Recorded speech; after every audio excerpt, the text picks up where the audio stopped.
누가 모두 다 기록을 하고 있는 그런 구절입니다. 길이가 조금씩 다르고 위치가 다릅니다. 어느 위치에다 배정해 놓았느냐, 편집해 놓았느냐라고 하는 위치가 다를 뿐이지 세 사람이 마태나 마가나 누가나 다 똑같이 관심을 가지고 있는 이야기입니다. 요한은 똑같은 구절은 아니지만 이 대목에 관한 이야기를 다른 형태로 또 기록을 하고 있습니다.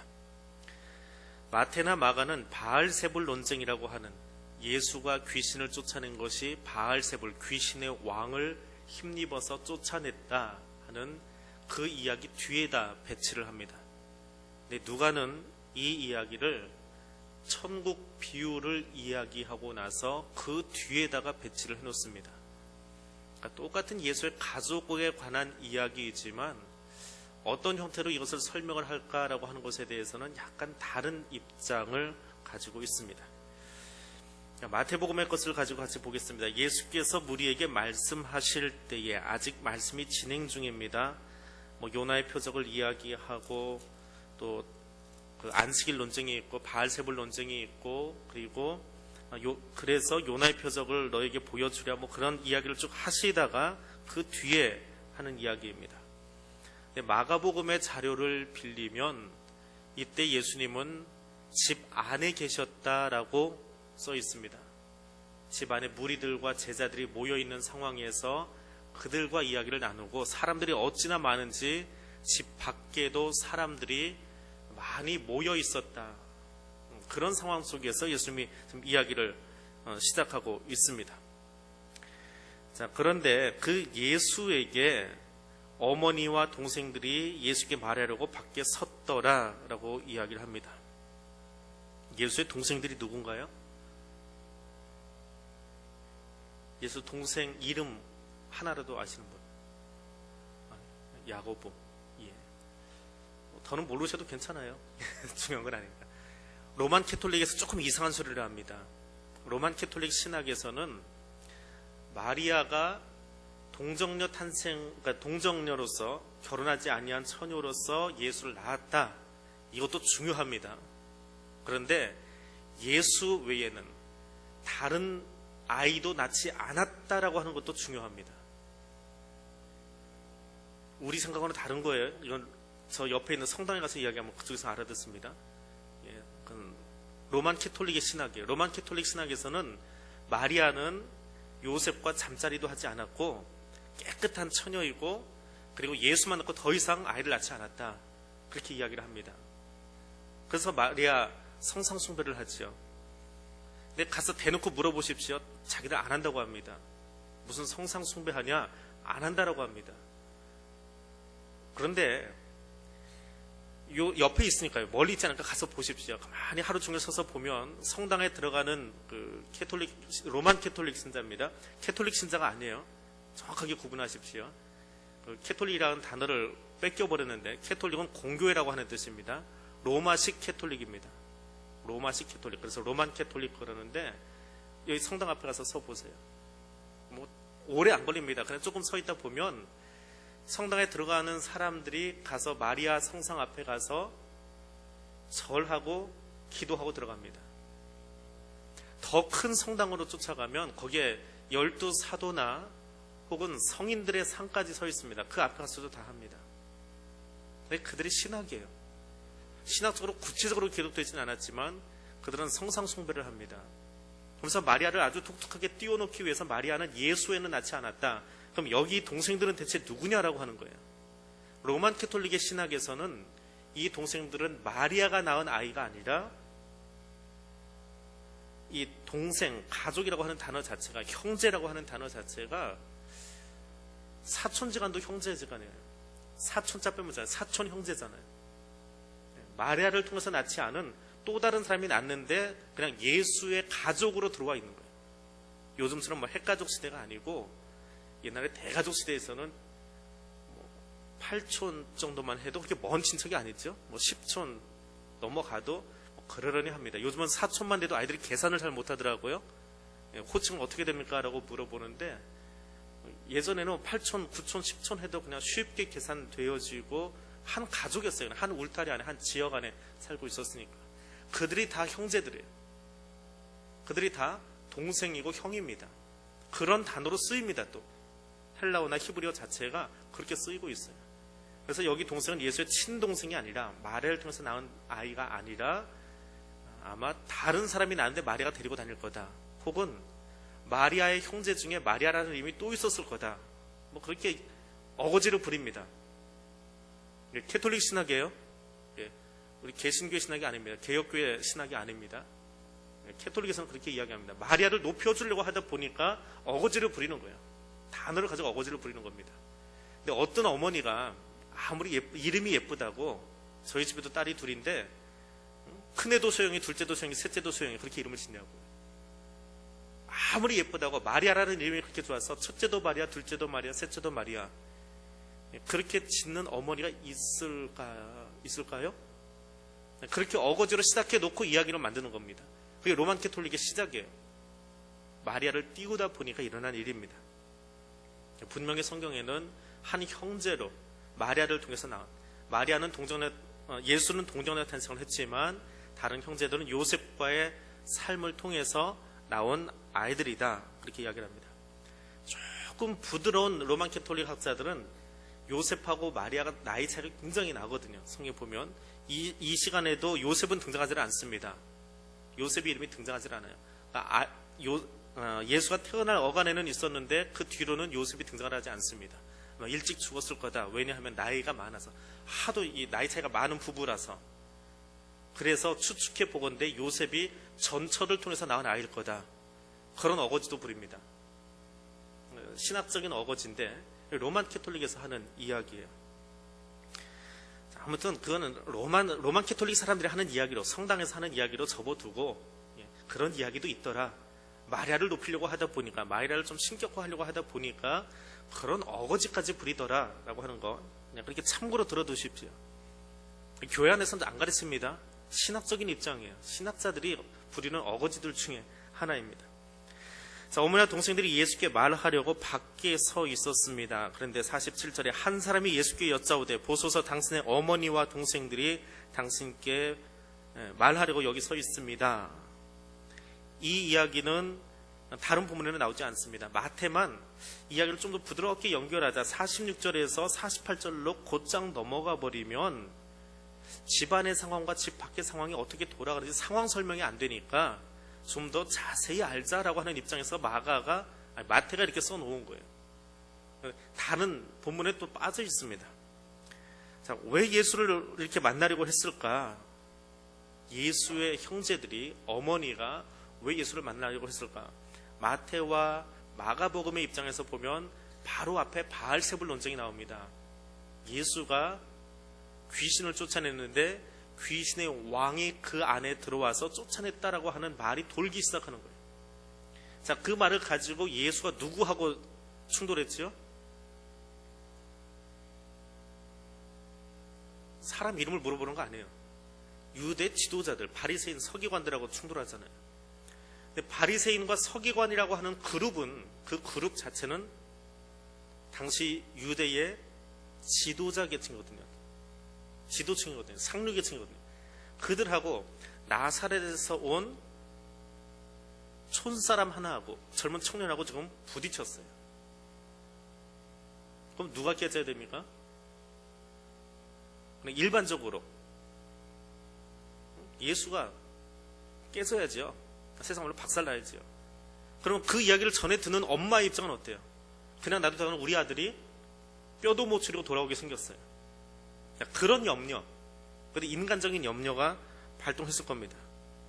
또 하나는 이 앞뒤의 문맥들을 쭉 살펴보다 보면 예수님이 너무 바빠서 13장까지 오기 동안에 쉴 틈도 없었다라고 하는 이야기가 나올 정도로 그렇게 바쁘게 지나갑니다. 그리고 자기 동네가 아니고 나사렛에서 가버나움까지 내려왔어요. 굉장히 먼 거리를 그 갈릴리 지역을 돌아다니면서 지금 갈릴리 사역을 하고 있는 거예요. 자, 건강상의 이유도 좀 걱정이 되는 겁니다. 그런 여러 가지 이유로 이 어머니와 형제들이 예수를 찾아왔다, 그렇게 여겨집니다. 자, 그런데 한 사람이 예수께 와서 여짜오되 보소서 당신의 어머니와 동생들이 당신께 말하려고 밖에 서 있습니다. 한 사람이 예수께 여짜옵니다. 마가는 무리가 여쭙고 있습니다라고 이야기합니다. 무리들이, 많은 사람들이 웅성웅성하면서 이야기하고 있다라고 이야기합니다. 마가의 입장에서는 지금 예수에게 찾아와서 가족의 이야기를 시작하는데, 예수님 당신의 가족들이 좀 바뀌어 있습니다라고 하는 이야기를 누가 해요? 무리들이. 예수님이 생각하고 있는 가족에 관한 이해를 못하는 사람들이 누구냐 하면 그 무리들이라는 거예요. 마가복음에 있어서 무리라고 하는 단어와 제자라고 하는 단어는 굉장히 구별돼서 나옵니다. 무리들은 예수를 따라다니기는 합니다. 군중심리에 의해서 따라다녀요. 먹을 것도 받아 먹습니다. 그 모임에 껴있기는 해요. 활동도 합니다. 그런데 신앙 고백은 없어요. 그리고 우웅하니 따라왔다가 저녁 시간 되면 집으로 다 들어가 버려요. 그 다음에 관심 없습니다. 또 우르르 하고 쫓아나왔다가 오병이어 사건 때 떡하고 물고기 얻어먹습니다. 그리고 그 다음에 어디로 갔는지 사라져 버려요. 예수님이 강 건너가면 이쪽에도 무리가 있고 저쪽에도 무리가 있어요. 이 무리가 다 따라 건너가는 것이 아니라 예수님 바다 건너갔네 하고 걸음을 멈춰버리기도 합니다. 그냥 지금 내게 필요한 것만 구하면 되는 거예요. 그 외에는 별 관심 없습니다. 교회 안에도 무리의 신앙이 있다는 거예요. 무리들의 신앙. 그냥 군중 심리에 의해서 누가 가자 그러면 우르르 하니 몰려가서 뭐 일하는 거 같이 하다가 또 빠지면은 쌩하니 빠져나가 버려요. 그 뒤에 일에 대해서는 별로 관심이 없습니다. 마가는 그 단어에 주목을 해요. 무리들이 예수께 여짜오되. 지금 예수의 가족관, 천국 백성에 관한 이야기를 하면서 거기서 무지한 사람들이 누구냐? 무리들이에요. 그러면 관심이 있고 거기에 대해서 예수님께 지적을 당하고 아 이거군요 하고 끄떡끄떡하고 깨우치고 돌아가는 사람은 누구냐? 누구예요? 방금 이야기했는데 벌써 단어를 잊어버리셨어요? 마가복음 두 개의 단어가 부딪힌다고 그랬어요. 하나는 무리고 하나는 제자예요. 그러니까 마가에게 있어서는 제자들이 중요한 거예요. 바다를 건너갔는데 무리들이 따라옵니다. 무리들은 배가 출렁이든지 말든지 뭐 상관없어요. 어차피 뭐 바다는 이런 거야. 그러고 지나갑니다. 근데 제자들은 거기서 죽겠다고 그냥 난리가 납니다. 믿음이 더 없어 보이지요? 근데 죽겠다고 하면서 예수 다리 붙잡고 늘어져요. 예수 우리 좀 살려주세요. 그리고 그 예수님께 지독하게 혼납니다. 이 믿음이 없는 것들 하면서. 그래서 깨닫고 부딪혀요. 예수님을 끊임없이 부딪혀요. 그런데 사람이 창조주하고 부딪히면 누가 남아요? 하나님 외에는 남아날 게 없습니다. 워낙에 하나님이 힘이 세니까. 쉽게 이야기하면 오늘도 식당에 서 있는데 아이 하나가 이렇게 옆에 와서 좀 안기더라고요. 그러니까 시샘이 있어서 하나가 또 달려왔어요. 두 녀석이 없으면 왔다 갔다 합니다. 그러다가 둘이 부딪혀버렸어요. 꼬당하니까 하나가 떨어져요. 누가 떨어졌을까요? 작고 약한 아이가 떨어지겠죠. 아이들끼리도 그래요. 그 아이들이 막 달려다가 저거 부딪혔어요. 누가 떨어져요? 저는 옆에 권사님들하고 이야기하고 있었는데 두 녀석이 와서 서로 먼저 잡겠다고 쫓아오다가 지들이 나가 떨어져요. 저는 가만히 있어요. 제자들이 와서 예수님하고 부딪힙니다. 끊임없이 부딪혀요. 그럼 누가 떨어지는 거예요? 제자들이 떨어져요. 근데 부딪히고 뒤로 자빠지고 부딪히고 뒤로 넘어지고 부딪히고 쓰러지고 하면서 끊임없이 자기들의 모난 부분들, 잘못된 부분들이 깎여 나가고 세워져 가는 거예요. 제자로 세워져 가는 거예요. 근데 무리들은 그 부딪히는 게 싫어요. 부딪혀봤자 맨날 나만 깨지잖아요. 왜? 예수님은 헤비급이고 나는 저 밑에 라이트급이니까 부딪혀봤자 나만 깨지고 나만 아파요. 근데 굳이 예수님은 부딪히고 싶지 않아요. 굳이 신앙생활하면서 어렵게 부딪히고 깨지고 뭘 그래요. 그냥 교회만 들락날락 해도 되지. 평소에 뭘 이렇게 깨질 일이 많이 있다고 아프게 와가지고 그 얘기 듣고 맨날 그냥 당금질을 당해야 되고 연단을 당해야 되고 뭐 그럴 거 뭐 있어요. 그냥 적당히 다녀도 교회 신앙생활을 한다고 다 인정해 주는데 그게 무리라는 거예요. 무리들은 부딪히지 않습니다. 근데 제자들은 끊임없이 부딪혀요. 배 위에서 부딪히고 오늘 바알세불 논쟁에서 부딪히고 부딪히면서 자신을 깨트려 나가는 거예요. 그러면서 더 이상 무리의 삶이 아니라 제자의 삶으로 나아가더라. 이게 마가의 관심이에요. 그래서 무리들이 밖에서 여짜오되 집 안에서 돌아가는 이야기를 듣고 밖에 있던 무리들이 여짜오되 그 중에 누군가가 들어왔겠지요. 그렇게 들어와서 이야기합니다. 어머니와 동생들과 누이들이 밖에서 찾습니다. 다른 성경에는 없는데 마가는 누이까지 등장시킵니다. 예수의 누이들도 있었답니다. 밖에 서서 사람을 보냈어요. 자기들이 들어갈 수 없으니까 사람을 보내서 구체적으로 예수를 끌어내려고, 집 밖으로 끌어내서 집에 가자 하고 끌어내려고 이야기를 했답니다.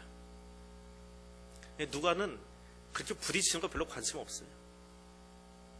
이 이야기가 마태나 마가에게는 제자를 만들어가는 과정이라고 한다면 누가에게는 그런 쪽에 관심이 있는 건 아닙니다. 제자라고 하는 단어는 관심이 없어요. 제자를 이렇게 도외시하는 건 아니지만 어머니와 동생들이 당신 보려고 밖에 서 있습니다. 어찌할까요? 물어보는 정도로만 끝나버립니다. 누가복음에서 이야기하는 가족에 대한 개념이 마태나 마가가 이야기하는 것보다 훨씬 넓기 때문에 그건 조금 뒤에 가서 한 번 더 설명하겠습니다. 자, 그렇게 밖에 사람들이 서 있는데 그 한 사람이 예수께 여짜오되, 마태는 그렇게 이야기합니다. 마가는 무리들이 있는데 그 중에 한 사람을 보내서 예수께 이야기합니다. 누가는 예수의 가족들이 밖에 서서 있는데 어찌할까요? 예수님이 신경도 안 쓰고 다른 얘기합니다. 어떤 상황은 지금 뻑적뻑적한 거예요. 정신없이 그냥 뻑적거리고 있는 거예요. 집 안에 사람들이 모여가지고 밖에도 사람들이 있고, 그러면서 예수님과 지금 이야기를 하면서 밖에 예수님 가족이 와 있는데 어찌할까요? 그러면서 웅성웅성 하고 있는 그런 상황입니다. 네, 마태가 이야기합니다. 말하던 사람에게 대답하여 이르시되, 누가 내 어머니고 내 동생들이냐? 저 밖에 있는 사람들이 아니다. 그들은 내 어머니가 아니고 내 동생이 아니다라고 이야기합니다. 비슷한 말을 어디서 들어본 것 같지 않으세요? 하나님도 이 이야기 하셨습니다. 하나님도 하셨어요. 이건 성자 예수님이 하신 이야기고, 성자 예수님이 집 안에 계시다가 누가 내 어머니고 내 동생이야? 아니야, 너라고 이야기하셨잖아요. 근데 성부 하나님도 그 이야기를 하셨어요. 기억 안 나세요? 성경 도독 안 하셨나요? 호세아서 1장에 가면 하나님이 호세아를 통해서 이야기합니다. 저건 내 백성들이 아니야 라고 이야기합니다. 로암미라고 이야기합니다. 내 말대로 살지 않는 사람들, 내가 전해준 말대로 살지 않는 저 백성들은 절대로 내 백성이 아니야. 로암미하고 호세아서 시작하자마자 하나님이 외칩니다. 내 백성이 아니야. 구약에서 하나님이, 성부 하나님이 호세아를 통해서 너는 내 백성이 아니다라고 선언하셨다면, 신약에 와서는 성자 예수님이 집 안에서 그 사람들을 통해서 저 밖에 있는 사람들은 내 형제가 아니야, 좀 더 구체적으로 이야기하세요. 누가 내 형제냐? 성부 하나님이 하셨던 로암미의 선언을 지금 여기서 다시 하고 계시는 거예요. 그래서 구체적으로 그럼 내 백성이 대체 누구냐라고 하는 거예요. 그 이야기 아시지요? 어떤 어머니가 집에 이제 자녀들이 있는데 한 녀석이 그렇게 말을 안 듣고 교회도 안 나가고 어머니의 마음을 속상하게 하는 거예요. 그래 어머니가 어느 날 잠자리에 들면서 형제들 하나씩 손을 잡고 인사를 합니다. 굿나잇 굿나잇 굿나잇 하고 인사하다가 그 녀석을 보고는 뭐라고 했다고요? 굿바이 하고 인사했대요. 그때 얘가 눈 감고 이제 엄마가 저녁 기도 해주니까 그 인사를 하니까 좋다고 눈 감고 있는데 자기한테만 다른 얘기를 하잖아요. 엄마, 쟤들은 다 굿나잇인데 왜 나는 굿바이야? 엄마가 뭐라고 그랬어요? 오늘 밤에 혹시 하나님이 부르시면 우리는 다 같이 이 밤을 샌 다음에 천국에서 만나볼 수 있을 텐데 너는 아니잖아. 그래서 오늘이 마지막이 될 수 있잖아. 그래서 굿바이 하고 인사하는 거야. 아이가 침대에서 뛰어내려와가지고 엄마 나도 교회 나갈게요. 신앙 고백을 했답니다. 혈연으로 맺어진 가족을 이야기하지 않습니다. 신앙 고백을 가지고 있느냐 가지고 있지 않느냐, 예수님 지금 그것을 물어보고 계시는 거예요. 누가 내 어머니며 내 동생들이냐? 그리고 손을 내밀어서 제자들을 가리키시면서, 제자들은 어디 있어요 지금? 집 안에 있습니다. 집 밖에는 누가 있어요? 마가에 의하면 무리들, 그냥 흥미거리가 있어서 따라오기는 했어요. 예수님이 귀신도 내어 쫓아주시고 천국 비유도 들려주시고, 바리새인이나 서기관들이 하는 것보다 정말 신선하게 설교한다. 그래서 우리도 좀 들어봐야 되겠다 하고 쫓아오기는 했습니다. 근데 그것이 내 신앙 고백으로 고백되어지지는 않아요. 그게 무리들이에요. 마태는 구체적으로 얘기합니다. 손을 뻗어서 제자들을 가리키시면서 나의 어머니와 나의 동생들을 보라. 제자들을 구체적으로 이야기합니다. 손을 내민다라고 하는 이 표현은 안수하기 위한 것, 병을 고치기 위한 것이 아니라 내가 너를 사랑한다라고 하는 표현으로 나가는 손동작이에요. 제자들을 바라보면서 사랑스러운 눈빛으로 지금 집안에 있는 너희들, 이 사람들이 내 어머니고 내 형제야 라고 표현하고 있는 거예요. 조금 권위적인 표현도 있습니다. 마태 속에서는. 근데 마가와 누가는 이 대목을 조금 바꿨어요. 마가는 어떻게 이야기하냐면 둘러 앉아있는 사람들을 보시면서 이르시되 내 어머니와 형제들을 보라. 예수님이 손만 뻗으신 것이 아니라 눈으로 그들을 한 명씩 아이 컨택을 하시는 거예요. 쳐다보시면서 이 사람이 내 어머니고 이 사람이 내 누이고 이 사람이 내 형이고 이 사람이 내 동생이고 여기 앉아있는 사람들, 저기 있는 사람들 말고 집 밖에 있는 사람 말고 여기 지금 내 눈앞에서 나하고 아이 컨택하고 있는 사람, 나하고 눈과 눈을 마주치고 있는 사람, 눈을 피하지 않고 나와 지금 함께하고 있는 이 사람들이 내 가족이야. 왜? 무리들은 마주치기 싫어하지요. 왜 마주치기 싫어해요? 방금 설명이 들었는데 무리들은 왜 안 마주치려고 그래요? 마주치면 자기가 깨져야 되니까.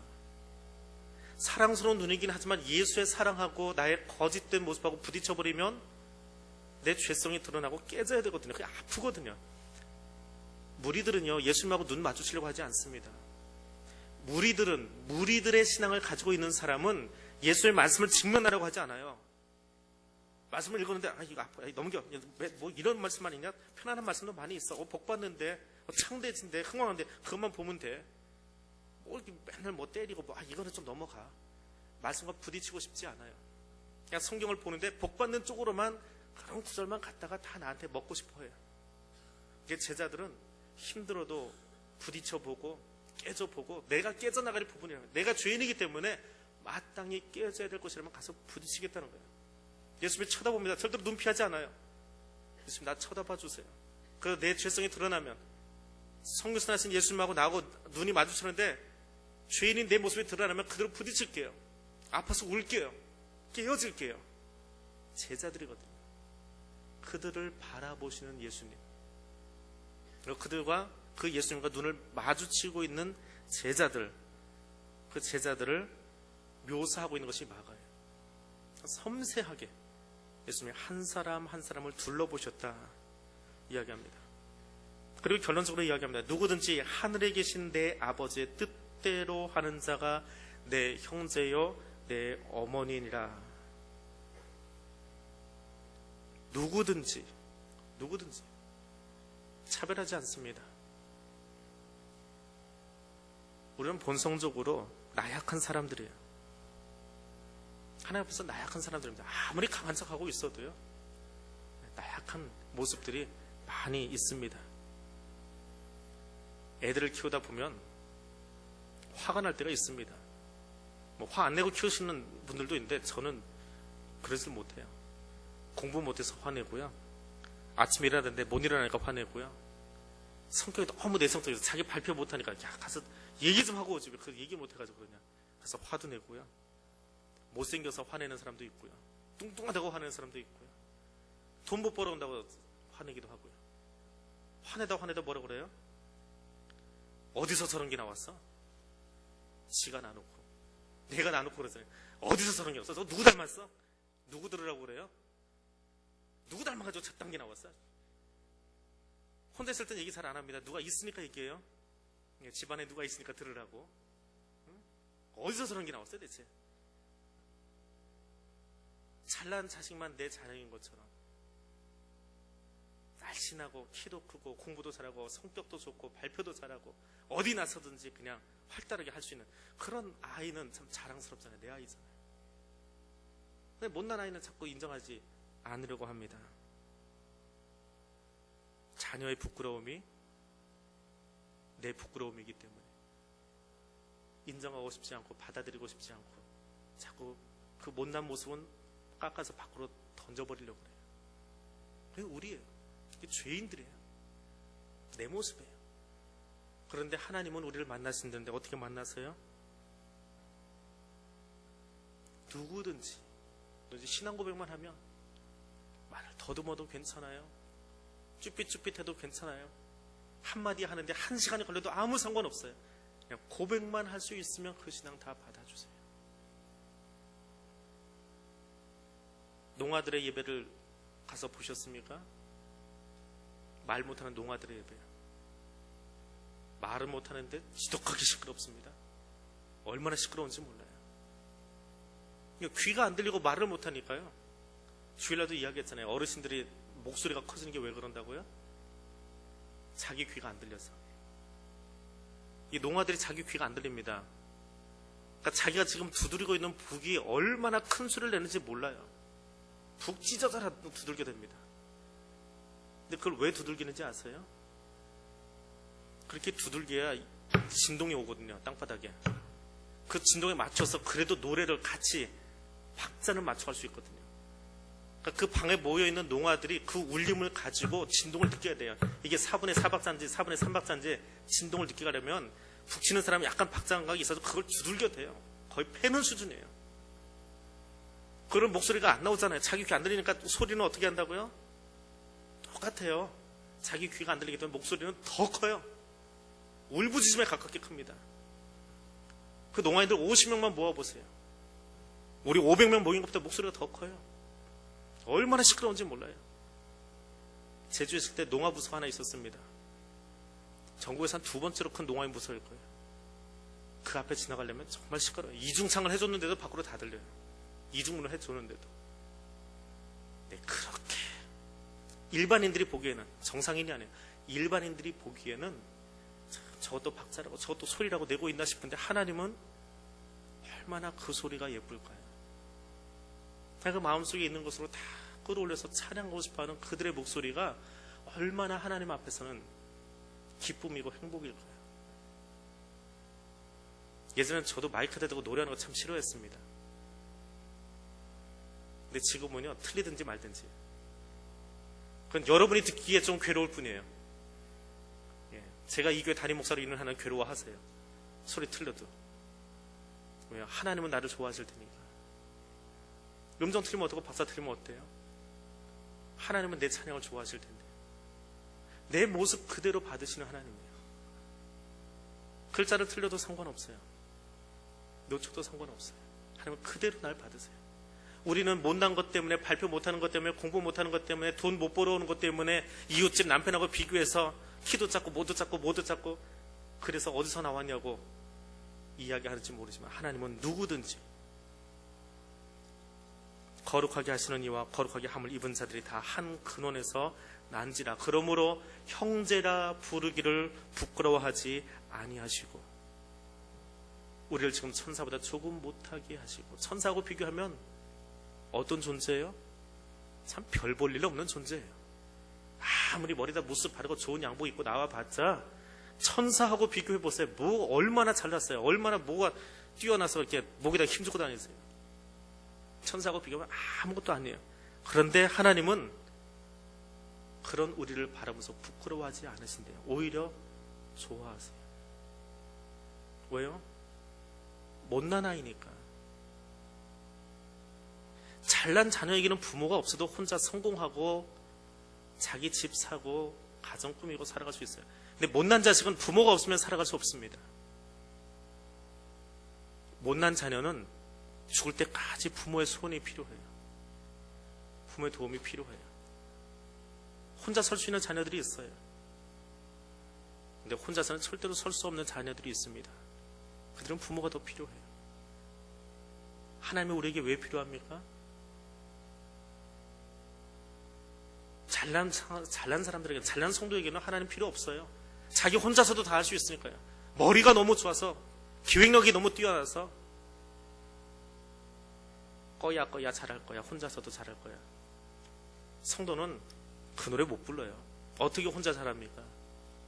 혼자 못하니까 하나님이 필요한 거예요. 그렇게 못난이라서 하나님이 너를 부끄러워하지 않고 내 도움이 필요하니까, 내가 있어야만 네가 존재할 수 있으니까 네가 세상 끝날까지 너와 함께 있겠다라고 말씀하십니다. 그래서 내가 너와 함께 가겠다라고 이야기합니다. 예수의 가족이 누구예요? 모든 사람에게 열려 있습니다. 예수를 주로 고백하는 모든 사람들에게 무한대로 열려 있습니다. 아이들이 숫자 배울 때 무한대라는 말을 참 좋아합니다. 무한대에다가 억을 막 곱하기도 하는데 이미 무한대로 끝났잖아요. 무한대로 예수의 가족이 넓어져요. 지역을 떠나서, 문화를 떠나서, 사상을 떠나서, 세대를 떠나서, 앞선 세대에게도 또 다음에 올 세대에게도 주님 오시는 그날까지 모든 사람에게 가족됨이 열려 있어요. 누가 그 가족이에요? 누가복음 8장 21절에 보니까 내 어머니와 내 동생들은 곧 하나님의 말씀을 듣고 행하는 이 사람들이라 이야기합니다. 요한은 이 모든 이야기를 한마디로 딱 줄여서 써놓고는 빠져나갔어요. 하나님께서 보내신 일을 믿는 것이 하나님의 일이라. 하나님의 보내신 일을 믿는 것, 예수 그리스도를 나의 구주라고 고백하는 것, 믿는 것, 그것이 하나님이 가장 좋아하시는 일이에요. 그 고백이 우리에게 있기를 원합니다. 교회 안에 그 믿음의 고백이 사라지고 나면 그건 교회가 아니에요. 그 믿음의 고백을 함께 나눌 수 없다면 그건 더 이상 교회가 아니에요. 세상 계모임보다도 약해요. 구속력이. 세상은 돈 하나 가져가도 똘똘 뭉쳤거든요. 띄어 먹힐까 봐라도. 근데 교회는 어떻게 뭉칠 수 있어요? 신앙 고백을 가지고 함께하는 거예요. 예수로 구주로 고백하는 그 신앙 고백 하나 가지고. 마가와 누가가 기록합니다. 마태하고 마가는 마지막에 이 이야기를 기록하면서 누구든지 하늘에 계신 내 아버지의 뜻대로 행하는 자가 내 형제요, 내 자매, 내 어머니라 이야기합니다. 근데 누가는 여기 내라고 하는 소위 관사, 영어로 관사라고 그래요. 이 사람, 이 어머니 하는 이자라고 하는 단어에 해당하는 건데요. 그 단어를 빼버렸어요. 내 모친과 형제다라고 이야기합니다. 작은 글자 하나예요. 헬라어로 하면 그냥 이렇게 살짝 꼬부라진 글자예요. 에 하는 거하고 호 하는 글자인데 글자 하나예요. 두 개 붙은 것도 아니고 그걸 싹 빼버리면서 누가가 요청하는 건 뭐냐 하면 마태나 마가처럼 여기 요 동네에 있는 요 사람들이 예수의 형제 자매, 유대인 중에서 예수를 주로 고백한 사람이 형제 자매, 이걸 떠나는 거예요. 누가는 더 넓은 세계를 바라봅니다. 데오빌로 가카에게 지금 사도행전을 쓰고 있잖아요. 로마 제국을 향해서 지금 선교의 서신을 쓰고 있잖아요. 예수의 형제가 누구냐? 예수의 뜻대로, 아버지의 뜻대로 행하는 그 부류의 사람들이 내 어머니와 같은 사람들, 내 형제와 같은 사람들이다라고 고백하고 있는 거예요. 누가복음의 바로 앞에는 천국에 대한 비유가 나타나 있습니다. 이 비유의 말씀을 듣고 그대로 고백할 줄 아는 사람, 그리고 그 비유의 말씀을 듣고 천국을 소망하고 그 고백을 같이 나눌 수 있는 모든 사람, 말이 어눌해도 괜찮아요, 부족해도 괜찮아요, 키가 작아도 괜찮아요, 가진 것 없어도 괜찮아요. 예수를 주로 고백할 수만 있으면 그 모든 사람을 향해서 다 내 어머니 같은 사람, 내 형제 같은 사람으로 하나님이 받아주신다더라.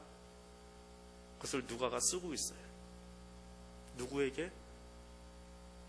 로마의 관리인 데오빌로에게 쓰고 있어요. 이방인에게.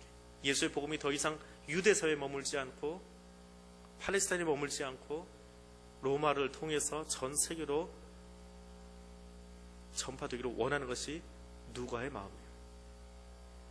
그것이 누가의 것이건 마가의 것이건 마태의 것이건 똑같은 이야기, 같이 쓰고 있는 이야기가 있습니다. 그것은 예수의 가족은 혈연이 아니에요. 같은 성씨, 같은 모임, 같은 어떤 사상을 가지고 있는 사람들이 예수의 형제가 아니라 말씀을 듣고 그 말씀대로 행하는 사람이 예수의 가족이다라고 하는 것을 강조하고 싶은 것이, 약간씩 단어의 차이도 있고 문맥의 차이도 있지만 마태나 마가나 누가가 똑같이 이야기하고 있는 겁니다.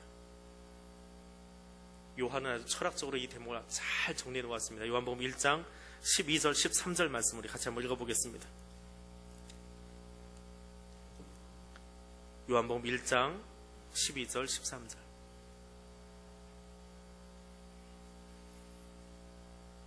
같이 읽겠습니다.